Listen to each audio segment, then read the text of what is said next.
Welcome back to the channel, guys. Today we are going to be discussing Joker 2. It is as bad as you're hearing that it is. I saw it on Sunday and I was just in disbelief that a movie could be so bad after the predecessor was so good. This movie is currently sitting at a 31% on Rotten Tomatoes, while the predecessor sits at an 89% with the crowd score.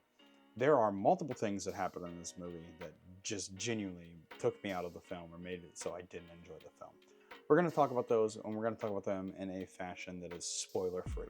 So if you're looking for a video that's spoiler-free, this is the video for you. I hope you guys are ready, because this movie is an absolute roller coaster of a disaster. Joker 2 is a movie that I was kind of excited for, but just based upon the trailers. I thought the trailers made the movie look like it was something that was going to be enjoyable because I enjoyed the first one. However, I knew that going into this was going to be a musical. My problem with that is it doesn't ever decide if it wants to be a musical or if it wants to be a thriller crime drama like the first one. That is a major flaw that this movie has, and I think ultimately is something that bogs it down the most that you could possibly imagine. It just is flipping back and forth, back and forth, back and forth for a movie that's 2 hours and 18 minutes long. Keep in mind the first one was 2 hours and 2 minutes long, so the runtime here is not the issue for me. The issue is that the movie never finds itself as either genre of a thriller crime drama or a musical. With that being said though, the musical parts of this film are good because Lady Gaga's singing is just phenomenal. However, they just don't work for me in this film. I don't know what I'm anticipating or what I'm wanting from the film in these musical parts, but I think what I'm wanting is it to solidify itself as a musical or solidify itself as a crime drama. You can be both, but this movie does not work that way. This is not a movie that is like La La Land, where La La Land is both a kind of a drama movie and a musical. This is just a movie that is a mess, and it is a mess for 2 hours and 18 minutes. That being said though, there are parts of the film that I did enjoy. I didn't hate the entire film. It's just not a film that I enjoyed overall. There are bits and pieces here and there where I'm like, oh, okay, that was good. But there are multiple times during the movie I'm just like, come on. Like, why was this done? There were 3 other people in the theater with me when I saw it. So I'm over here and these other people are over here down the row. And every time that a musical piece came on after a certain point, all of us just collectively kind of sighed. I don't hate musicals. I love musicals. But this movie just doesn't work as a musical. And it just doesn't work for me at all. The more and more that I'm finding out about this movie, like today is October 8th, and I found out today that Todd Phillips refused to work with DC and only wanted to work with Warner Brothers. Typically that wouldn't be a bad thing, but I think in this case this is a bad thing because you're taking a character that is in this universe and you're refusing to work with the entity that has made this character, created this character, so you can't run creative choices that you want to make by them. You made some really stupid character choices. Like in the first one, I read an article today that Christopher Nolan told Todd Phillips that the Joker should not carve himself up in front of the audience at the end of the first one. However, for whatever reason in Todd Phillips' mind, he decided, hey, you know what's a good idea? I'm going to ignore what Christopher Nolan said regarding the first film, and I'm going to do that in this film anyway. And it's stupid. It's such a stupid idea. And you're taking something that made the character of the Joker in The Dark Knight so cool and so raw and real as a character and just destroying it because you're like, oh, this is something that needs to happen. It just doesn't work. And I think that's the problem with Todd Phillips, is Todd Phillips is not aware of how to make a sequel of a movie. I don't know at this point if he's competently able to make a good movie. I think even excluding this as a sequel, this movie is bad. This movie would not be good standalone.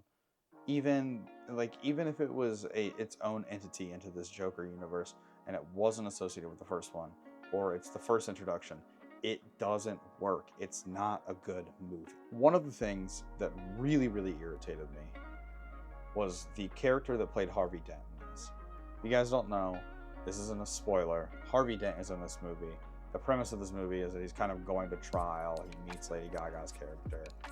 I'm gonna leave it at that. The guy that plays Harvey Dent in this does not work for me. I can't even say in this film that necessarily the reason that this doesn't work for me as Harvey Dent is because we don't see Harvey Dent, we don't see Two-Face. That's not true to me as to why it doesn't work. It doesn't work to me because the character that you're having play one of the most important district attorneys in DC history is not a good actor. And that's my opinion. And no disrespect to the gentleman who plays him, but to me, he's just not a good actor.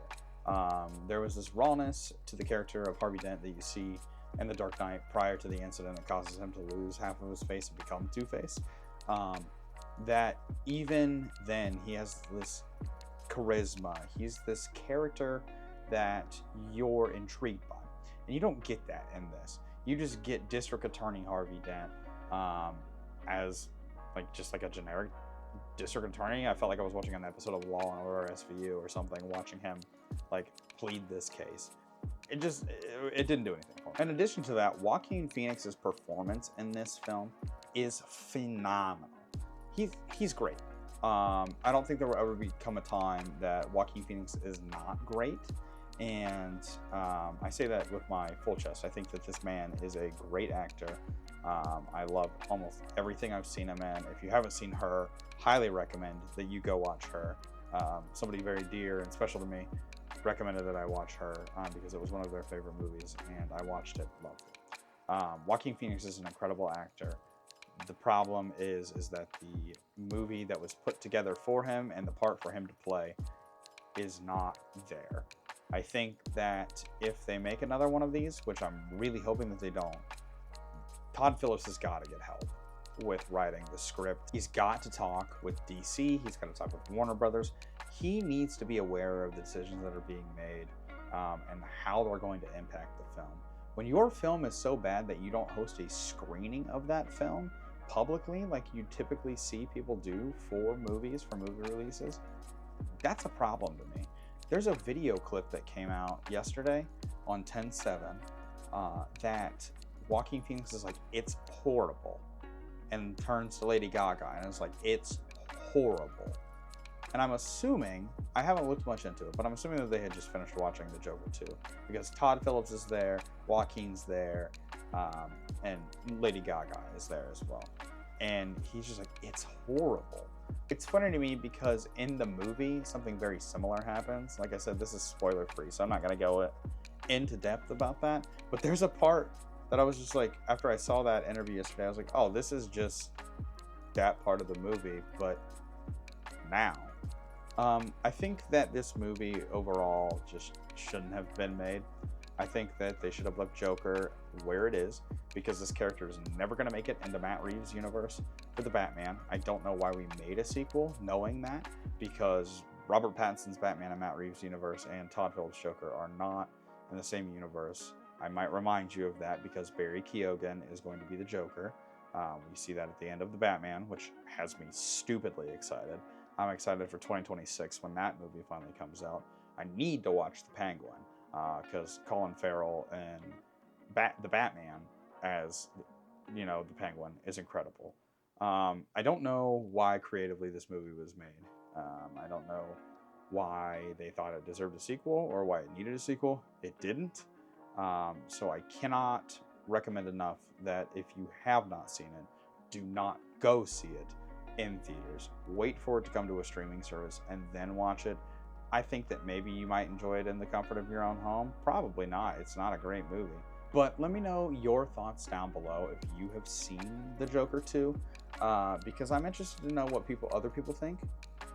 Because I am one person, and my opinion may be different. You guys may have gotten something out of the film that I didn't get out of it, and I'm interested just to have some conversation around the film.